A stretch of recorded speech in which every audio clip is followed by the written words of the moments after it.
கிறிஸ்துக்குள் பிரியமான தேவனுடைய பிள்ளைகளே, இந்த அருமையான காலை பொழுதிலே தேவனுடைய பரிசுத்த பாதம் அண்டி வந்து தேவன் நமக்கு பாராட்டிய இந்த வருஷத்தின் அனைத்து நன்மைகளுக்காக நன்றி சொல்லும்படியாகவும், நமக்கு எதிர்கொண்டிருக்கக்கூடிய புதிய வருஷத்திற்குள்ளாக நாம் பிரவேசிப்பதற்காகவும் தேவனுடைய திரு வசனங்களிலிருந்து நமக்கு கிடைக்கக்கூடிய அன்பான வாக்குத்தத்தங்களோடு கூடிய வழிநடத்துதலை காணும்படியாக கேட்கும்படியாக தேவனுடைய பாதத்தில் அமர்ந்து இந்த காணொலியில் தங்களை இணைத்து கொண்டிருக்கக்கூடிய உங்கள் ஒவ்வொருவரையும் கிறிஸ்துவின் இனிய நாமத்தினால் வாழ்த்துதல் சொல்லி வரவேற்றுக் கொள்கின்றேன். இந்த நாளிலும் இந்த தியானத்தை நாம் செய்வதற்கு முன்பதாக நம்முடைய சிரங்களை தாழ்த்தி அவருடைய வழிநடத்தலுக்காக நாம் சற்று நேரம் இறைஞ்சி நிற்போம். எங்களை அன்பாக நேசித்து வழிநடத்தும் பரிசுத்தமிக்க பரமபிதாவே, இந்த பரிசுத்தமான உம்முடைய பாதத்தின் அண்டையில் நாங்கள் அமர்ந்து தியானிக்க இருக்கக்கூடிய இந்த வேதத்தின் பகுதியை நீர் எங்களுக்கு ஆசீர்வதித்து தரும்படியாக உடைய பாதத்தில் எங்களை நாங்கள் ஒப்புக் கொடுக்கின்றோம். கடந்த வருஷத்தின் நன்மைகளுக்காக உமக்கு நன்றி சொல்லுகின்றோம். புதிய வருஷத்தில் தேவரீர் நீர் எங்களை நடத்த போகின்ற தயவிற்காக உமக்கு ஸ்தோத்திரங்களை ஏறெடுக்கின்றோம். எங்களை தாழ்த்துகிறோம், பெருமையாக்கிறோம். கிறிஸ்துவின் நாமத்தினால் ஜெபிக்கின்றோம் எங்கள் பரிசுத்தமிக்க பரமபிதாவே, ஆமேன். யூதாவின் ராஜாவாகிய யோசபாத் 18 வருடங்கள் அவன் தன்னுடைய ஆளுகையை செய்து கொண்டிருக்கின்றான். இஸ்ரவேலின் ராஜாவாகிய யோராம் 12வது வருடத்தை அவன் கடந்து கொண்டிருக்கின்றான். ஆகாப் இறந்த மாத்திரத்தில் மோவாப், அந்த மோவாப்பினுடைய ராஜா இஸ்ரவேலுக்கு விரோதமாக எழும்பினான். இந்த மோவாப்பின் மீது யுத்தம் செய்வதற்காக யோசபாத்தும் யோராமும் ஏதோமின் ராஜாவை ஒன்று சேர்த்து கொண்டு மூவருமாக மோவாப்பியரை சந்திக்கும்படியாகவும் அவர்களை மேற்கொள்ளும்படியாகவும் திட்டங்கள் வகுத்து சென்று கொண்டிருக்கின்றார்கள். யுத்த களத்திற்கு அவர்கள் செல்வதற்கு முன்பதாக, தங்களுடைய எதிரியை அவர்கள் சந்திப்பதற்கு முன்பதாக, அவர்கள் போகக்கூடிய பாதையிலே தண்ணீர் பஞ்சம் ஏற்பட்டது. அவர்கள் பருகுவதற்கு நீர் இல்லை, அவருடைய கால்நடைகளுக்கு கொடுப்பதற்கும் அங்கு நீர் காணப்படவில்லை. தொய்வுற்றவர்களாக, மனதில் மிகவும் சோர்வுற்றவர்களாக, செய்வது என்னதென்று அறியாது அவர்கள் ஸ்தம்பித்து நின்றார்கள். 7 நாட்கள் சுற்றித் திரிந்தார்கள். ஒன்றுமே அவர்களுக்கு அந்த நீர்வரத்து தென்படவில்லை. யுத்தத்திற்கு செல்பவர்களுக்கு தண்ணீர் பஞ்சம். இவர்கள் தண்ணீர் பஞ்சத்திற்கு அடுத்த காரியங்களில் ஈடுபடுவார்களா? யுத்தத்திற்காக அவர்கள் தங்களை ஆயத்தப்படுத்திக் கொண்டு அவர்களுடைய எதிரியை சந்திப்பார்களா? என்ன செய்வதென்று அவர்களுக்கு தெரியவில்லை. எலிசாவை அவர்கள் சந்திக்கின்றார்கள். தேவனுடைய மனுஷனாகிய எலிசா தீர்க்கதரிசி அவர்கள் என்ன செய்ய வேண்டும் என்பதை அவர்களுக்கு அவன் சொல்லுகின்றான். 2 ராஜாக்களின் புத்தகம் 3வது அதிகாரம் வசனங்கள் 16, 17. இந்த 2 ராஜாக்களின் புத்தகம் 3வது அதிகாரம் வசனங்கள் 16, 17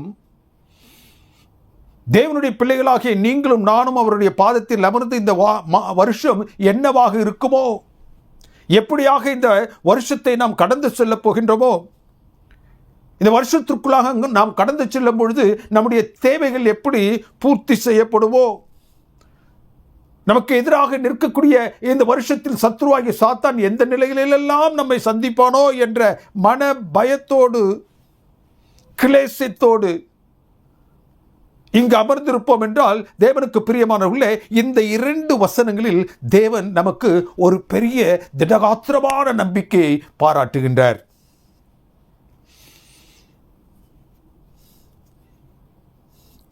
என்ன அந்த வசனங்கள் இன்றைய நாளில் தேவனுடைய பிள்ளைகளுக்காக உங்களுக்கும் எனக்கும் பேசுகின்றது? எலிசா அவர்களை நோக்கி என்ன சொல்லுகின்றால், பள்ளத்தாக்கு எங்கும் வாய்க்கால்களை நீங்கள் வெட்டுங்கள். நீங்கள் காற்றையும் காண மாட்டீர்கள், மழையையும் காண மாட்டீர்கள். ஆனாலும் கூட பள்ளத்தாக்கு முழுவதும் எந்த நீரினால் நீங்கள் பஞ்சம் என்று சொல்லக்கூடிய நிலையில் தவித்துக் கொண்டிருக்கின்றீர்களோ அந்த பள்ளத்தாக்கு முழுவதும் நீரினால் நிரப்பப்படும். உங்களுக்கு தண்ணீர் வேண்டுமானால் பள்ளத்தாக்கு எங்கும் வாய்க்கால்களை வெட்டுங்கள். எவ்வளவு துரிதமாக வெட்டுகின்றீர்களோ, எவ்வளவு ஆழமாக வெட்டுகின்றீர்களோ, அதை பொறுத்து உங்களுக்கு எவ்வளவு நீர் தேவைப்படுகின்றதோ அவ்வளவு நீர் உங்களுக்கு கிடைக்கும். எங்கே வெட்டும்படியாக எலிசா அவர்களை பணித்தான்? நீங்கள் வாய்க்கால்களை வெட்டுங்கள்.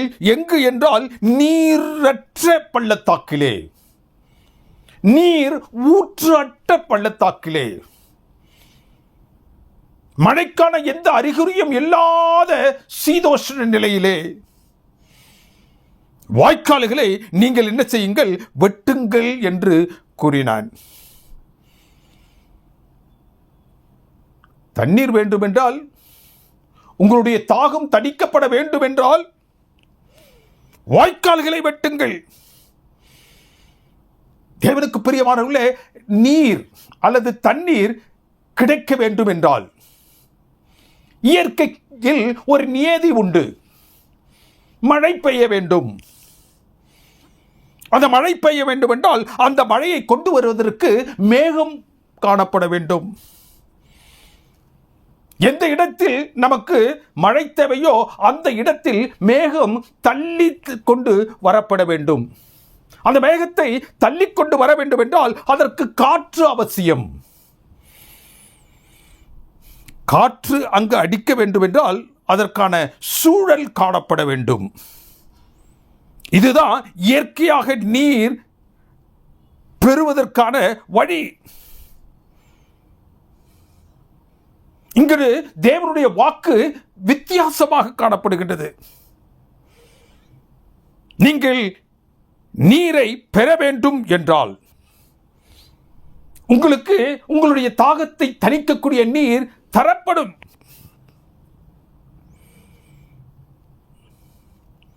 தேவன் என்ன சொல்லுகின்றார் எலிசாவின் மூலமாக? நீங்கள் காற்றையும் காண மாட்டீர்கள், மழையையும் காண மாட்டீர்கள். எது ஒரு நீர் வரத்திற்கு ஆதாரமோ அந்த மழையை நீங்கள் காணாமல் உங்களுடைய தாகம் தீர்க்கப்படும் அளவிற்கு நான் உங்களை என்ன செய்வேன்? போஷிப்பேன். உங்களுடைய தாகத்தை தீர்ப்பேன். உங்களுடைய கால்நடைகளுடைய தாகங்களும் தீர்க்கப்படும். அவர்களது தாகம் தீர்க்கப்பட வேண்டும் என்றால் தண்ணீர் அளிக்கப்பட வேண்டும். தண்ணீர் அளிக்கப்பட வேண்டும் என்றால் ஒரு பொருத்தமற்ற காரியத்தை இங்கு தேவன் எலிசா மூலமாக அவர்கள் செய்யும்படியாக சொல்லுகின்றார். யுத்தம் செய்ய செல்பவர்களை நோக்கி நீங்கள் வாய்க்கால்களை வெட்டுங்கள். அதற்கும் இதற்கும் சம்பந்தம் என்ன? யுத்தத்திற்கும் வாய்க்கால் வெட்டப்படுவதற்குமான சம்பந்தம் என்ன?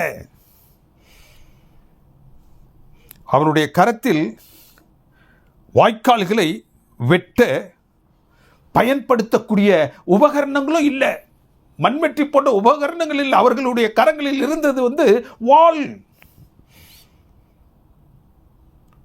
போர்க்களத்தில் வீசக்கூடிய வாள் மாத்திரம் அவருடைய கரங்களில் இருந்தது.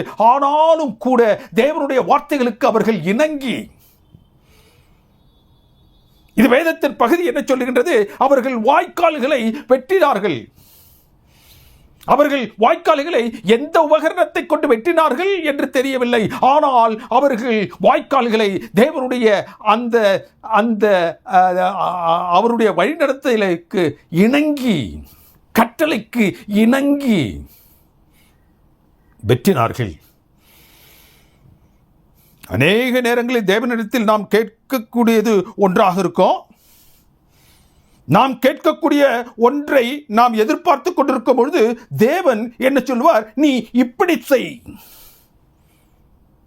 நாம் பெற நினைப்பதை அவர் செய்ய வேண்டும் என்றால், அவர் சொல்ல நினைப்பதை நாம் செய்ய வேண்டும். இதான் சூத்திரம். அது எவ்வளவு தூரத்திற்கு பொருத்தமற்றதாக இருந்தாலும் பரவாயில்ல. அவர் வார்த்தையில் உள்ள வலிமையை நாம் உணர்ந்தவர்களாக, அவருடைய வார்த்தையில் இருக்கக்கூடிய வலிமையை நாம் உணர்ந்தவர்களாக செயல்பட வேண்டும். அவர் நமக்கு என்ன செய்ய வேண்டுமோ அதை செய்ய ஆரம்பித்து விட்டார் என்றால், நம்முடைய ஜெபத்திற்கு அவர் செவி கொடுத்து நாம் கேட்பதற்கு என்ன செய்ய வேண்டும் என்று நாம் ஆசைக்கின்றோமோ அதை அவர் செய்வதற்கு ஆரம்பித்து விட்டார் என்றால், அவருக்கு அந்த இயற்கையின் நியதிகள்லாம் தேவையில்லை.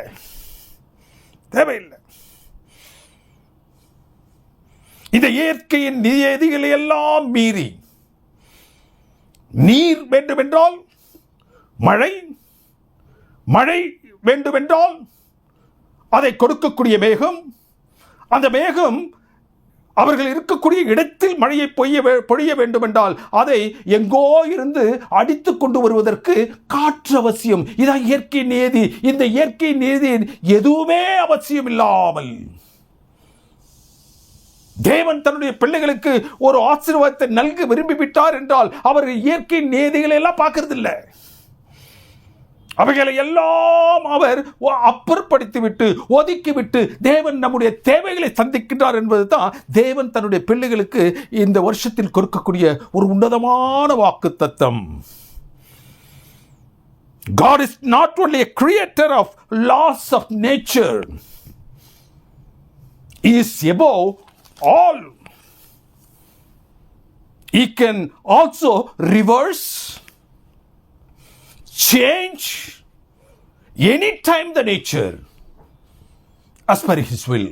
அவருடைய சித்தத்திற்கு தகுந்தது போன்று தேவனுக்கு பிரியமானவர்களே, இயற்கையின் நியதிகளை மாற்றியோ இயற்கையின் நியதிகளை மறு இயக்கம் செய்தோ அவர் என்ன செய்வார்? தேவனுடைய பிள்ளைகளுடைய தேவைகளை சந்திப்பார். சங்கீதக்காரன் ரொம்ப அழகா சொல்றான். 135வது சங்கீதத்தில் 7வது வசனத்தில்,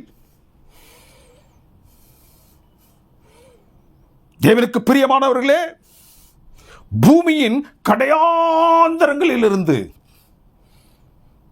பூமியின் எல்லை பகுதியில் இருந்து, ஏதோ ஒரு மூலையில் இருந்து மேகத்தை அவர் என்ன செய்கிறார்?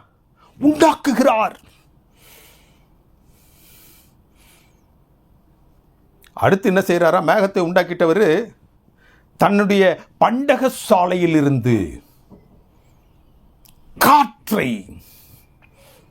அனுப்புகிறார். எது மழைக்கு முக்கியம்? மேகம். அதை அடித்து கொண்டு வருவதற்கு காற்று. அது ரெண்டையும் யார் கொடுக்கிறார் என்றால் தேவன். பூமியின் கடையாந்திரங்களில் இருந்து, எண்ட் ஆஃப் எர்த், மேகத்தை அவர் கொண்டு வருகிறார். அடுத்து அந்த வசனம் என்ன சொல்லுகின்றது? அவர் தமது பண்டக சாலையிலிருந்து, from his treasuries, அவருடைய பண்டக சாலையிலிருந்து அந்த காற்றை அனுப்புகிறார். The source of blessings, the source of water is from the Lord. பூமியின் கடையாந்தங்களிலிருந்து மேகத்தை அவர் கொண்டு வருவதற்கு தன்னுடைய பண்டகசாலையில் இருந்து அவர் என்ன செய்கிறாரா? காற்றை அனுப்புகிறார். ரொம்ப அருமையா அந்த வசனம் தேவனுடைய பிள்ளைகளுக்கு ஒரு பெரிய உன்னதமான நம்பிக்கையை அளிக்கின்றது. 135வது சங்கீதம் 7வது வசனம், மேகம் மழை காற்றை தமது பண்டக சாலையிலிருந்து புறப்படச் செய்வார், தன்னுடைய சமூகத்திலிருந்து அவைகளை வெளிப்படும்படியாக செய்வார். இயற்கை சார்ந்த இந்த நீதியும் தேவனுக்கு அவசியம் இல்லை. இயற்கையை நமக்காக அசைப்பது அவருக்கு லேசான காரியம். தேவன் நம்மை ஆசீர்வதிக்க ஆரம்பித்து விட்டார் என்றால் அவருக்கு இயற்கை சார்ந்த எந்த நியதியும் பொருட்டல்ல, அவசியமல்ல.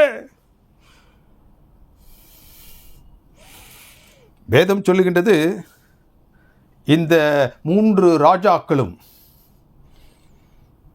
மோவாபின் ராஜாவை எதிர்கொண்டு வெற்றி பெற வேண்டும் என்று அவர்கள் சென்று கொண்டிருக்கின்றார்கள். தண்ணீர் பஞ்சம். அந்த பஞ்சத்தில் தேவன் அவர்களை எந்த நிலையில் காத்தார் என்பதை நாம் இந்த வேதத்தின் பகுதியில் பார்க்கின்றோம். அதிசயமான முறையில். நீங்கள் மழையையும் காண மாட்டீர்கள், காற்றையும் காண மாட்டீர்கள், ஆனால் உங்களுடைய வாய்க்கால்கள் நிரப்பப்படும்.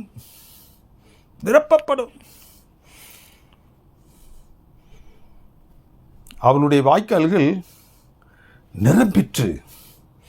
எப்பொழுது அவர்கள்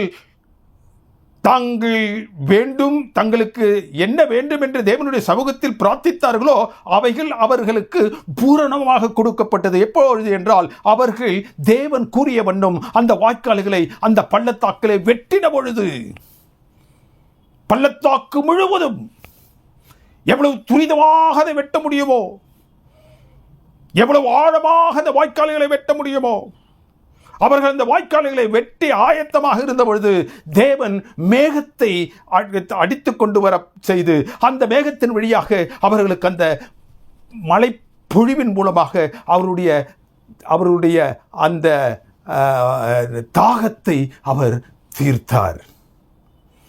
அதோடு அவர் விட்டு விடவில்லை. வேதம் இன்னொன்று சொல்லுது, மறுநாள் காலமே தண்ணீர் ஏதோம் வழியாக வந்து தேசத்தை நிரப்பிற்று.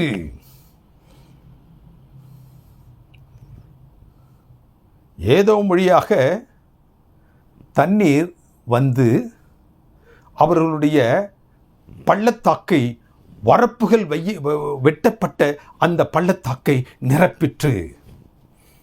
எங்க மேகம் வந்து பெஞ்சதோ தெரியாது, எங்கு மழை பொழிந்ததோ தெரியாது. பொழியப்பட்ட மழையை தேவனுடைய கரம் என்ன செய்தது? அந்த ஏதோம் வழியாக இவர்கள் இருக்கக்கூடிய இடத்திற்கு கொண்டு சேர்த்தது.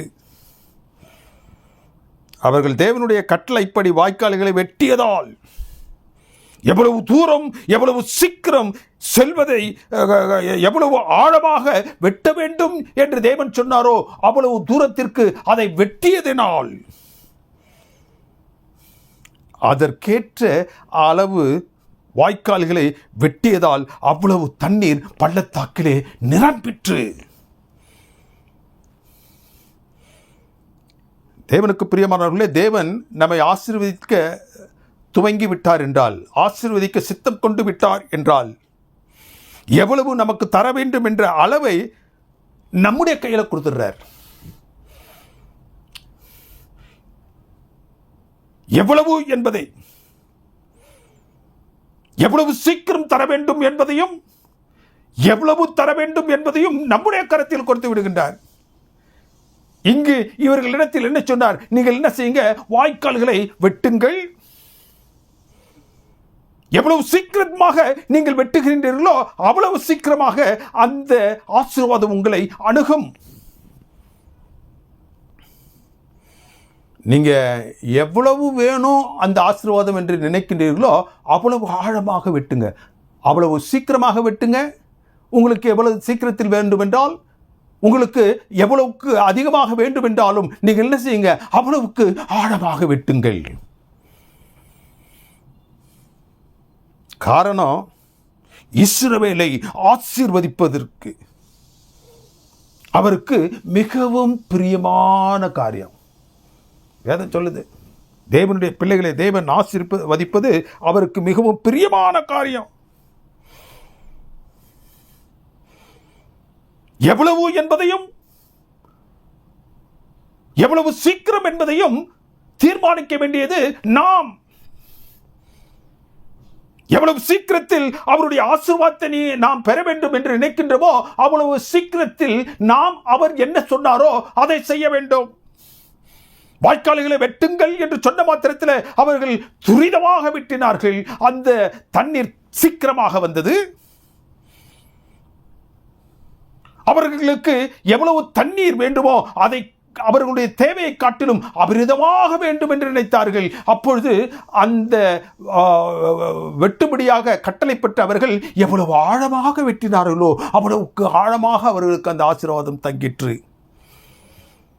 மெஷரிங் ஸ்கேலை தேவன் அவருடைய கரத்தில் கொடுத்துட்டார். தேவன் நம்மை ஆசீர்வதிப்பதற்காக நம்முடைய சமூகத்தில் நிற்பார் என்றால், ஆசீர்வதிப்பது அவருக்கு பிரியமான ஒரு காரியமாக இருப்பதினால் அவருக்கு இவ்வளவுதான் என்றல்ல, எவ்வளவு சீக்கிரத்தில் அவர் நம்மை ஆசீர்வதிக்க வேண்டும் என்று நினைக்கின்றோமோ அதுவும் நம்முடைய கரத்தில் இருக்கின்றது.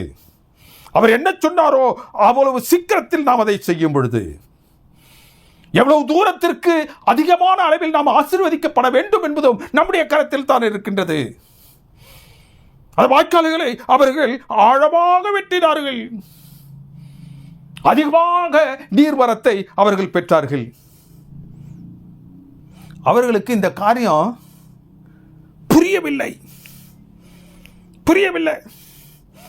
சம்பந்தப்பட்ட காரியத்தை அவர் செய்ய சொல்லுகின்றாரே, பொருத்தமற்ற சூழலில் பொருந்தாத ஒன்றை செய்ய சொல்லுகின்றாரே.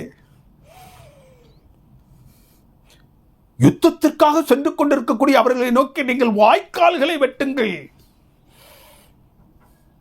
வாய்க்கால்களை வெட்டுவதற்கும் யுத்தத்தின் வெற்றியை பெறுவதற்கும் என்ன சம்பந்தம்? தேவனுக்கு பிரியமானவர்களே, தேவன் ஒரு காரியத்தை சொன்னார் என்றால் அதன்படி செய்வோம் என்றால் வெற்றி நமக்கு நிச்சயம் என்பதை சொல்லுவதற்காக இந்த அனுபவத்தின் பகுதியை இந்த வேதத்தில் பதித்து வைத்திருக்கின்றார். இந்த மோவாப் மீதான வெற்றி அவர்கள் தோண்டிய அந்த வாய்க்காலில் தான் புதைந்து இருந்தது.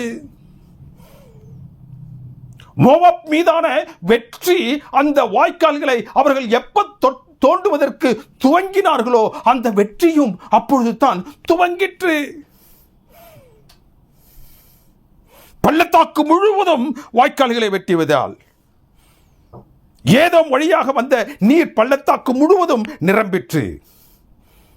ஒருவேளை அந்த வாய்க்கால்கள் தொண்டப்படாமல் இருந்திருக்கும் என்றால் ஏதோமிலிருந்து தேவன் பாராட்டிய அந்த நீர் என்ன செய்யும், வழிந்து வேறு இடத்திற்கு சென்று போயிருக்கும்.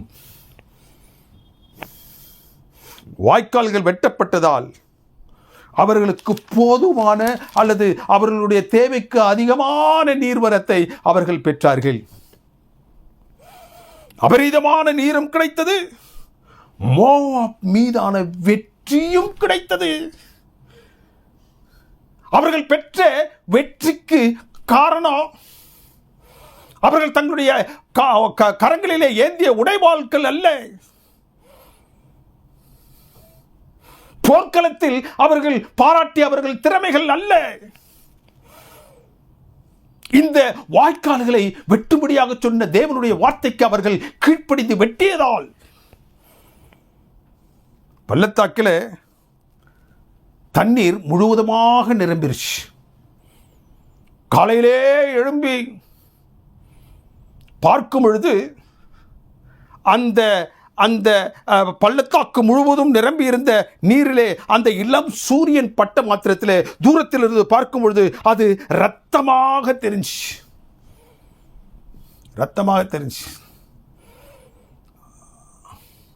அப்போ இங்கு உள்ள தேவனுடைய பிள்ளைகள் என்ன சொன்னாங்க? அந்த 3 ராஜாக்களும் ஒருவரை ஒருவர் வெட்டி கொண்டார்கள். They are no more. அவர்கள் என்ன திட்டத்தோடு மோவாப்பை தாக்கும்படியாக வந்தார்களோ அந்த திட்டம் இப்போது தோல்வி அடைந்து விட்டது.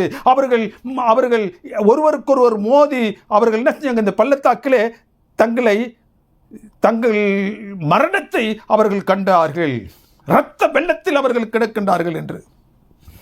நீங்க வாங்க அப்படின்னு சொன்ன மாத்திரத்தில் அந்த மோவாப்பியர்கள் உள்ளே வந்தார்கள். அப்பொழுது இந்த வேதத்தின் பகுதி என்ன சொல்லுகின்றது? மோவாப்பியரே, உங்கள் திட்டப்படி கொள்ளையிட வாருங்கள் என்று சொல்லி அவர்களை அழைத்த பொழுது இஸ்ரவேல் புத்திரர்கள் அவர்களை மேற்கொண்டார்கள், முறியடித்தார்கள்.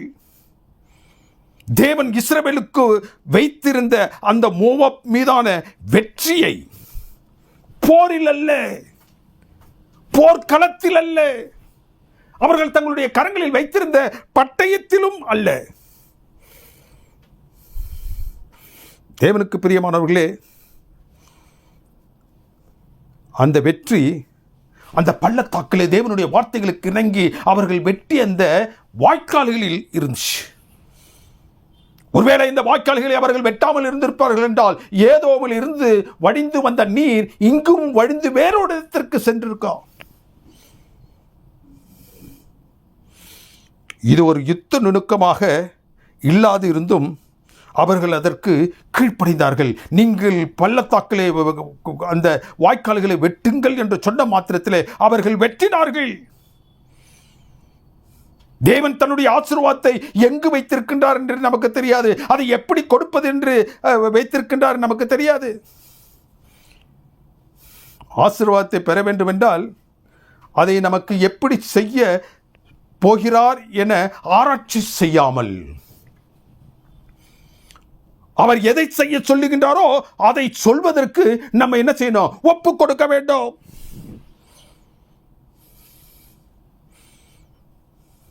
அது ஒருவேளை பொருத்தமற்ற ஒன்றாக இருந்தாலும் அதில் தான் தேவன் வெற்றியை வைத்திருக்கின்றார். அவர் பொருத்தமற்ற ஒன்றான வாய்க்கால்களை வெட்டச் சொன்னாலும் அவர்கள் வெட்டியதுனால they received the blessing in double the measure. அவனுடைய பருகுவதற்கு நீரும் கிடைச்சிச்சு, அவனுடைய ஜீவனும் தப்பிற்று, அவனுடைய எதிரியாகிய மோவாப்பினுடைய ஜீவனையும் இவனுடைய கரத்தில் தேவன் கொடுத்தார். இவனுடைய ஜீவனம் தப்பிற்று, அவனுடைய ஜீவனம் வெற்றியின் மூலமாக இவனுடைய கரத்திலே கொடுக்கப்பட்டது. தேவனுக்கு பிரியமான தேவனுடைய பிள்ளைகளே, தேவனுடைய சமூகத்தில் இந்த புதிய வருஷத்திற்குள்ளாக கடந்து செல்வதற்கு அவருடைய பரிசுத்தமான வார்த்தைகளிலிருந்து பலனை தேடி வந்திருக்கக்கூடிய உங்களுக்கும் எனக்கும் இந்த வேதத்தின் பகுதி என்ன சொல்லுகின்றது? இவ்வருடம் நமக்கு என்னவெல்லாம் தேவை என்பதை நாம் அறிந்து வைத்திருப்பதற்கு முன்பதாக தேவன் அதை அறிந்து வைத்திருக்கின்றார். எதற்குள் எந்த ஆசீர்வாதத்தை வைத்திருக்கின்றார் என்று நமக்கு தெரியாது. ஆகவே அவர் எதையெல்லாம் செய்ய சொல்லுகின்றாரோ, அதை எப்படியெல்லாம் செய்ய சொல்லுகின்றாரோ அதை செய்வதன் மூலமாக நம்முடைய தேவைகளை சந்திப்பதற்கான ஆசீர்வாதத்தை அங்கு வச்சிருக்கிறாரு. எப்படி அந்த மோவாப்பியரை அவருடைய கரத்தில் கொடுத்தாரோ அதே போன்று சத்துருவாகிய சாத்தானையும் நம்முடைய கரத்தில் கொடுத்து விடுவார். சாத்தானை மேற்கொள்ளும் யுக்தியையும் தேவன் அதில் வைத்திருக்கிறார். God blesses us from his treasury and the success over our enemies. எப்படி? பூமியின் கடையாந்திரங்களில் இருந்து அந்த மேகத்தை கொண்டு வரார். அந்த மேகத்தை நமக்கு ஆசீர்வாதமாக நாம் பெறுவதற்கு ஏதுவாக அதை தள்ளி கொண்டு வருவதற்கு காற்றை அவர் தன்னுடைய பண்டக சாலையில் இருந்து. தேவனுக்கு பிரியமான தேவனுடைய பிள்ளைகளே, நாம் தேவனுடைய சமூகத்தில் இந்த நாளில் அமர்ந்து அவருடைய வார்த்தைகளுக்காக, அவருடைய வார்த்தையில் இருக்கக்கூடிய தேவனுடைய வழிநடத்தலுக்காக, அந்த வழிநடத்தில் இருக்கக்கூடிய ஆசீர்வாதங்களுக்காக காத்து கொண்டிருப்போம் என்றால், இந்த வேதத்தின் பகுதி என்ன சொல்லுகின்றது? வரப்பை வெட்டு அப்படின்னு கடவுள் சொன்னார்னா, உன் கையில் என்ன இருக்குதுன்றதை பார்க்காத, ஸ்டார்ட் டூயிங் இட். தேவன் என்ன சொல்லுகின்றாரோ, பரிசுத்தமான அவருடைய வார்த்தைகள் என்ன சொல்லுகின்றதோ, அதை செய்வதற்கு நாம் இந்த வருஷத்தில் ஒப்பு கொடுப்போம் என்றால், தேவனுக்கு பிரியமான தேவனுடைய பிள்ளைகளே, தேவன் நமக்கு என்ன செய்ய ஆசைக்கின்றாரோ அவற்றையெல்லாம் நம்ம என்ன செய்வார்? கொடுப்பார். That will become the double the measure of blessings. அந்த ஆசீர்வாதங்களை நீங்களும் நானும் இந்த வருஷ நெடுகிலும் பெற்று, நம்முடைய தேவைகளை சந்திப்பதற்கு ஏதுவான நிலையில் அதை பெற்று, நம்முடைய எதிரியாகிய சத்துருவாகிய சாத்தான் அந்த மோவ பேரை போன்று நம்மை அடித்து போடுவதற்கு அவன் நெருக்கி எழுக்கூடிய நேரங்களில் எல்லாம் தேவனுடைய வார்த்தைகளை வைத்து நாம் அவனை சந்திப்போம் என்றால், இந்த வருஷம் முழுவதும் தேவனுடைய வழிநடத்துதல் நம்மில் காணப்படும் என்றால், நாம் நம்முடைய தேவைகளை சந்திக்கவும், நமக்கு முன்பாக இருக்கக்கூடிய எல்லா பகைமைத்துவத்தையும் நாம் மேற்கொண்டு வெற்றி சிறந்தவர்களாக, ஜெய கிறிஸ்தவர்களாக வாழ்வதற்கு இந்த வேதத்தின் பகுதி நமக்கு ஆறுதலை தருகின்றது. நீங்கள் மழையையும் காண மாட்டீர்கள், காற்றையும் காண மாட்டீர்கள், ஆனாலும் உங்களுடைய தாகம் தீர்க்கப்படும். உங்களுடைய எதிராளியாகிய அந்த மோவாப் எப்படி அடிக்கப்பட்டானோ அதே போன்று உங்களுடைய எதிராகிய சத்துருவாகிய சாத்தான் மேற்கொள்ளப்படுவான். ஆமென். எங்களை அன்பாய் நேசித்து வழிநடத்தும் பரிசுத்தமிக்க பரம்பிதாவே, தர்மியான புதிய வருஷத்தின் துவக்க வேலைக்காக உமக்கு நன்றி செலுத்துகின்றோம். உம்முடைய கிருபைகள் அதிகமாக எங்களுக்கு கடந்த வருஷத்தில் இருந்தது போன்று இனி வரப்போகிற நாட்களும் இருக்க வேண்டும் என்பதற்காக உம்முடைய திரு சமூகத்தை நாடி உடைய பாதத்தில் அமர்ந்த உடைய வார்த்தைகளுக்காக நாங்கள் எங்களை தாழ்த்தி காத்து கொண்டிருக்கின்றோம். இந்த நாளின் சத்தியத்திற்காக உமக்கு நன்றி செலுத்துகின்றோம். எங்களுடைய வாழ்க்கையில் தேவரீர் எங்களுடைய தேவைகளை அறிந்த தேவன் எங்களை ஆசீர்வதிக்கும் தேவனாகவும் எங்களை ஆசீர்வதிப்பது உமக்கு ஒரு மகிழ்ச்சியான ஒரு காரியம் என்பதை நாங்கள் வேதத்தில் கண்டிருக்கிறோம். இப்போதும் எங்கள் அன்பின் தெய்வத்தினுடைய திரு பாதத்தண்டையில் எங்களை நாங்கள் தாழ்த்துகிறோம். தேவரீர் தாமே, நீங்கள் மழையும் காண மாட்டீர்கள், காற்றையும் காண மாட்டீர்கள், ஆனாலும் நீங்கள் என்ன செய்வீர்கள்? போஷிக்கப்படுவீர்கள். உங்களுடைய சத்துருகள் உங்களுடைய பாதத்தில் விழ தாழ்த்தப்படுவான் என்பதை இந்த நாளில் எங்களுக்கு சொல்லியிருக்கின்றீர். அந்த வார்த்தைகளுக்காக உங்களுக்கு நன்றி செலுத்துகின்றோம். இந்த வருஷம் முழுவதும் நீர் எங்களோடு இருந்தருளும். உங்களுடைய துணை எங்களுக்கு வேண்டும், உங்களுடைய வழிநடத்துதல் எங்களுக்கு வேண்டும். அன்பின் தெய்வத்தினுடைய திரு பாதத்தின்றே எங்களை தாழ்த்துகிறோம், வெறுமையாக்குகிறோம். எங்களை ஏற்றுக்கொள்ளும் வழிநடத்தும் கிறிஸ்துவின் நாமத்தினால் ஜெபிக்கின்றோம் எங்கள் அன்பின் பரிசுத்தமிக்க பரம்பிதாவே. ஆமென். நம்முடைய கர்த்தராகிய இயேசு கிறிஸ்துவின் கிருபையும் பிதாவுடைய அன்பும் பரிசுத்த ஆவியானவருடைய அந்யோன்ய ஐக்கியம் சிநேகமும் நம் அனைவரோடும் விசேஷமாக இந்த சத்தியத்தை ஆங்காங்கு பல்வேறு பகுதியிலிருந்து கேட்டுக்கொண்டிருக்கக்கூடிய பிள்ளைகள் ஒவ்வொருவரோடும் அவர்கள் குடும்பங்களோடும் இன்றும் சதா காலங்களில் இருப்பதாக. ஆமேன். ஆமேன்.